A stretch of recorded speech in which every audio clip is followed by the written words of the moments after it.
జై కుర్మా, జై గొల్లకాపరి, జై షెపర్డ్, జై కాంగ్రెస్. ఈరోజు నా పేరు చౌదరపల్లి పర్వతాల కుర్మా. నేను ఉప్పల్ నియోజకవర్గంలో ఉంటా. నేను కాంగ్రెస్ పార్టీ బీసీఎల్ సీనియర్ నాయకుడిని.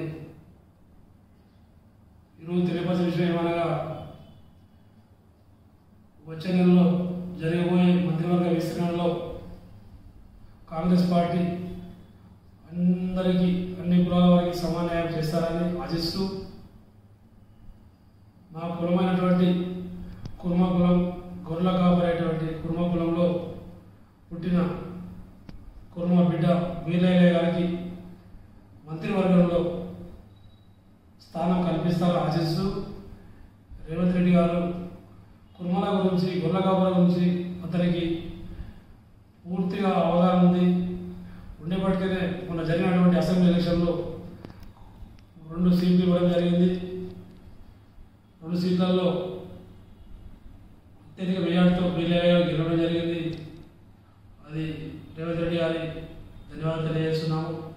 అదేవిధంగా గొర్రెల కాపరి వంశంలో పుట్టిన కుర్మ బిడ్డ వీరయ్య గారు గొర్రెల కాసి, బర్రెల కాసి, పాలు పిండి వ్యవసాయం చేసి కిందికి వెళ్ళి పైకి వచ్చినటువంటి వ్యక్తి. దాని సర్పంచ్ పనిచేసాడు, ఎంపీటీసీ చేసాడు, అన్ని ఒక్కొక్క మెట్టు పై స్థానం వచ్చాడు. కాబట్టి యాదగిరిగుట్ట దేవస్వామి లక్ష్మణ స్వామి ఆశీస్సుతోటి కాంగ్రెస్ పార్టీలో మంచి మెజార్టీతో గెలిచి ఎమ్మెల్యేగా అయ్యారు. రేవంత్ రెడ్డి ఆశీస్సుతో మంత్రివర్గ విస్తరణలో మంత్రిగా అవకాశం కల్పించాలని, అదేవిధంగా నరసింహస్వామి దేవాలయంలో పిల్లలు గెలవడం ఒక శుభసూచకం.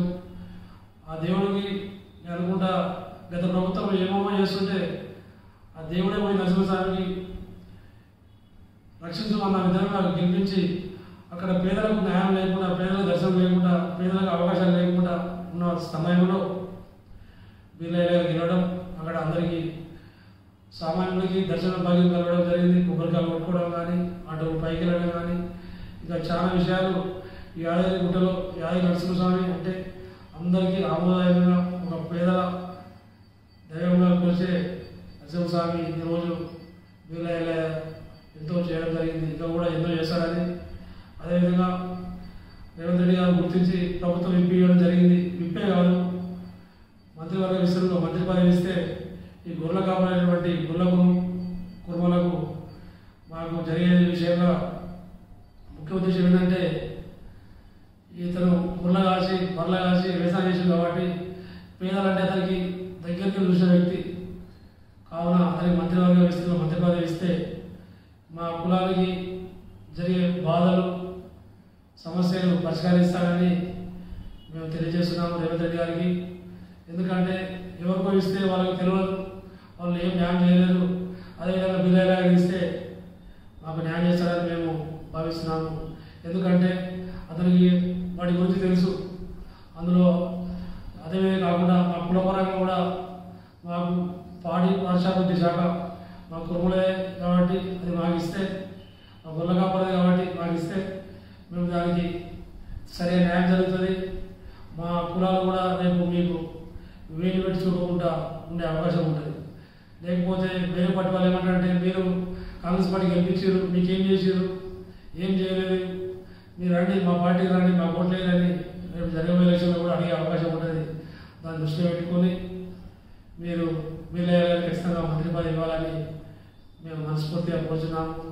ఇప్పుడు వచ్చే మంత్రివర్గ విస్తరణలో వీళ్ళ మంత్రి పదవితో పాటు కుర్మలకు కులపరంగా, కులపరంగా కొన్ని చైర్మన్ పదవులు, నామినేటెడ్ పోస్టులు, రేపు జరగబోయే గ్రామ పంచాయతీ ఎలక్షన్లో సర్పంచ్ పదవులు కానీ, ఎంపీటీసీలు కానీ, జెడ్పీటీసీలు కానీ మా కులపరంగా మాకు ఇచ్చి రాజకీయంగా మాకు వాటా ఇవ్వాలని, రాజకీయంగా ఆదుకోవాలని నేను రేవంత్ రెడ్డి గారిని మరోసారి వేడుకుంటున్నాము.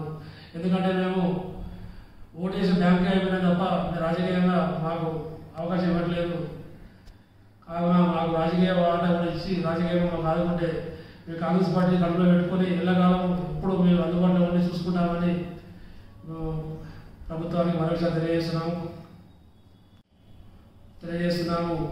ఎందుకంటే మాకు గ్రామాలలో వరంగల్ జిల్లా కావచ్చు, కరీంనగర్ జిల్లా కావచ్చు, నల్గొండ కావచ్చు, నిజామాబాద్ కావచ్చు, అత్యధిక గ్రామాలలో మెజార్టీ ఉన్న జిల్లాలో మాకు పదవులు ఇవ్వండి. మెజార్టీ దగ్గర మాకు అవసరం లేదు. ఇస్తే మేము గెలవడం జరుగుతుంటుంది, మాకు రాజకీయ అవగాహన వస్తుంటుంది.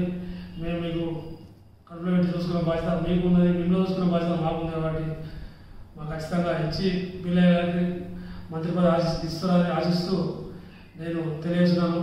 జై కుర్మా, జై కుర్మా, జై కుర్మా, జై గుల్ల కుర్మా, జై కాంగ్రెస్. అదేవిధంగా ఒక్క పూజారులు కూడా వాళ్ళకు పండుగ చేసినప్పుడే వాళ్ళకు పొట్ట నిండుతుంది. పండుగ లేకపోతే వాళ్ళకి 60% పరిస్థితి ఉన్నది. కావున ఒగ్గు పూజారులు కూడా వాళ్ళకు జీతపత్యాలు కానీ పింఛన్ కానివ్వండి, వాళ్ళ రాత్రి మొదలు తెల్లారు కాదు చెప్పి వాళ్ళ తొందరగా వాళ్ళ ఆయుష్ తగ్గిపోతున్నది. కావున వాళ్ళకు కూడా పింఛన్లు ఇచ్చే అవకాశం ఇంతకుముందు ఉన్నది. దాన్ని కూడా ఖచ్చితంగా అమలుపరిచి అందరికీ ఇవ్వాలని కోరుచున్నాము.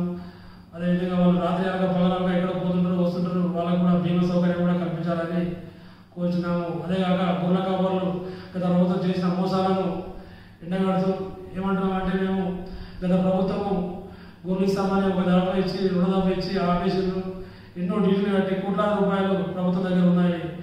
ఆ ప్రభుత్వం దగ్గర ఉంటే మనల్ని చాలా బాధపడుతున్నారు. ఆ ప్రభుత్వం లేదు కలిసి ఈ ప్రభుత్వం ఇవ్వచ్చు కదా అని మేము ఎక్కడ వెళ్ళామో అడగడం జరుగుతున్నది. ఆ దృష్టిలో పెట్టుకొని ఆ గొర్రెల స్కీమ్ను తొందరలో క్లోజ్ చేస్తే మనకు మంచిదని నేను ప్రభుత్వానికి తెలియపరుస్తున్నాను. అది మాకంటే డీటెయిల్ డబ్బులని వాడిని లేదంటే గొర్రెల నుంచి అదేదో రకంగా చేసి మాకు ఆ స్కీమ్ కంప్లీట్ చేయాలి. గత ప్రభుత్వం గొర్రెల స్కీమ్ మమ్మల్ని మోసేయడం వల్లనే ఆ ప్రభుత్వం ఓడగొట్టామని మేము గంటపదంగా తెలియపరుస్తున్నాం. ఎందుకంటే గతంలో వాళ్ళు ఏం చేసిన అన్ని కులాలకు స్కీములు ఇచ్చారు. బీసీ కార్పొరేషన్ కానీ, ఎస్సీ కార్పొరేషన్ కానీ, ఎస్సీ బంద్ అని ఆ బంద్ ఇచ్చే కుర్మలో కట్టే డీటెయిల్ కూడా ఇవ్వలేదు, స్కీములు ఇవ్వలేదు. అందుకే అత్యధిక శాతం కుర్మ కుల కాపరులు ఒక్క పూజారులు ఎవరు ఓటేయకుండా మీకు వేసి మీరు గెలిపించడం జరిగింది. వాళ్ళు ఓడగొట్టడం జరిగింది. వాళ్ళు కూడా దానికి పశ్చాత్తాపడి మేము చేసిన మోసం తప్పిదం మాదే అని చెప్పి వాళ్ళు ఒప్పుకోవడం జరిగింది. కనుక మీరు కూడా ఆ విధంగా కాకుండా ఈ గవర్నర్ స్కీమ్ వీళ్ళంత త్వరలో దీన్ని క్లోజ్ చేయాలని నేను ప్రభుత్వానికి తెలియజేస్తున్నాను. ఇది స్పందించి మీ త్వరలో జరగబోయే మంత్రి పదవి విషయంలో మాకు మంత్రి పదవి ఇవ్వండి. వచ్చే కార్పొరేషన్లలో కూడా కార్పొరేషన్ పదవి ఇవ్వండి. ఎలక్షన్లలో సర్పంచ్ జెడ్పీటీసీలు ఇవ్వండి. అదే గవర్నర్ స్కీమ్ కూడా త్వరలో క్లోజ్ చేసి ఒగ్గు పూజలను ఆదుకోవాలని తెలియపరుస్తున్నాను. జై కుర్మ, జై గురు, జై ఒగ్గు, జై చెప్పాడ్, జై కాంగ్రెస్.